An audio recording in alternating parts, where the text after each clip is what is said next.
Your Honor, this court is here today to decide whether the creeper deserves to remain in Minecraft. The terrors it's wrought upon unsuspecting players over the last decade are inconceivable. I would like to call my first witness to the stand, Jeb Bergenston. Today we would probably not add the creeper. You see, Your Honor, you heard it from Jeb himself. The creeper would never be added to Minecraft today. Well, actually, hold on, that's kinda interesting. If the creeper was added today, what would that look like? The creeper's been reimagined many times, even by Mojang themselves, but if the creeper had never been invented until today, how would modern Mojang do it? I think I want to take a stab at this, but if I'm gonna modernize the creeper, I don't want to make this an opinion piece. I want to try to truly follow the Mojang way. So we're gonna do this by the book. No, seriously, there's a book.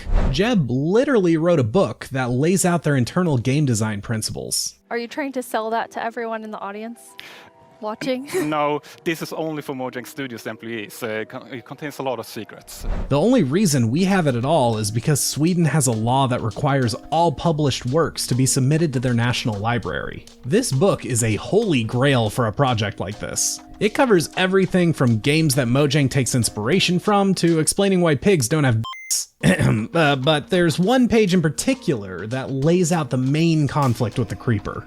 It says, quote, "Bad things happen, but it's technically the player's fault. Disaster is common in Minecraft, be it falling into lava or having your house blown to pieces by a creeper. The point is that these accidents happened because there were players there to see them happen. The game should not create situations that are impossible to avoid, and when it does, they should have a reasonably small impact." Now, does the creeper follow this guideline? Technically, yes, but it breaks the spirit of it. Should I really be expected to avoid a creeper hiding right outside my door? Does losing my hardcore world because I got distracted waiting for my iron to smelt count as a reasonably small impact? Truthfully, there's a lot of principles in this book that the creeper challenges, but this is the most direct example and it's the one I'm going to be focusing on. But how do we fix that? Creepers explode. That's their whole thing, but that's also what makes them a problem. How can we make them fair without losing what makes a creeper a creeper? That's gonna take me some time to figure out. But in the meantime, the book isn't the only thing we can use to learn what the modern Mojang way is. Mojang's added a lot of mobs in the last few years, including some that are just straight up reimaginings of classic mobs. Let's have a look at two specific examples, the zombie piglin and the happy ghast. Zombie piglins were originally known as zombie pigmen, and there's only two differences between them. The name and the appearance. And yet, zombie piglins feel so much more modern. Why? Because they look good and they make sense. They now fit the world they're in, and they don't look, well, like that.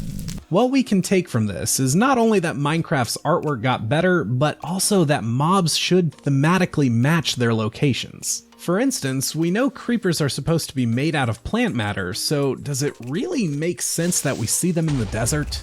And as for the happy ghast, this one's a bit more complicated since it doesn't actually replace the original mob. But there is an important distinction there. It doesn't replace the ghast, it expands it. The happy ghast is still the ghast you've always known, but now they dry out and you can rescue them and then they act entirely different. While that sounds kind of silly, it is a really important distinction because if we know the happy ghast is still a ghast, it sheds a different light on certain design choices. For example, why is its behavior so much more complex than the original? If they really wanted a ghast mount, they could have just made it tameable, like cats, dogs, horses, let you slap a saddle on it and call it a day. But instead of that, they gave it a 3-stage growth cycle, its own special gear with a texture refresh, AI adjustments, extra functionality with leads. If they're basically the same mob, why did they do so much more with it? The answer is really simple. These are choices the modern Mojang made about the ghast design, and we can learn from that. The behavior is more complex because almost every modern mob is more complex than the old ones. Your Honor, I think the case against the creeper is clear. The creeper is ugly, simple, and unbalanced. I move for the total elimination of this disgusting mob from the game. Whoa, slow down. Let's see if we can make some changes to get him up to date. Firstly, let's refresh the model and animations. The creeper was originally intended to camouflage with the old school vibrant green of the landscape, but when the landscape coloration changed, the creeper didn't. Let's fix that. And here it is. Well, actually, here they are. I added 8 different variants. I think it's pretty safe to say variants are a modern Mojang favorite. And to go along with that, I also made the creeper spawn exclusively in forest-type biomes, so it camouflages as intended. I can't even remember the last time Mojang added a mob that wasn't area-specific, so even if this is a big change, I think it's correct. And I couldn't help myself. I had an idea and I just had to run with it. As a final visual touch, I made their faces glow at nighttime. A simple visual refresh gets us a long way. Visually, I would say we're there. But that was the easy part. Now we have to move on to its behavior. How do you balance the creeper while keeping it dangerous? Well, okay, let's break down the problem. There's 2 situations where a creeper can kill you. Either A, it snuck up on you, or B, you messed up the timing while attacking it. And there is a really big difference between those situations. Situation A is a murder, but situation B, that's a skill issue.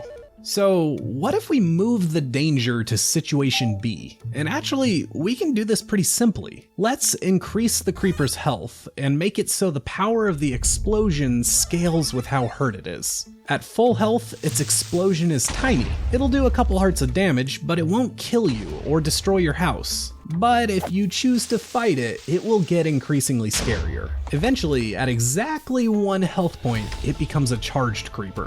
I think with just this slight increase in complexity, the creeper becomes a dangerous skill-based opponent instead of Creeper, eater of hardcore worlds.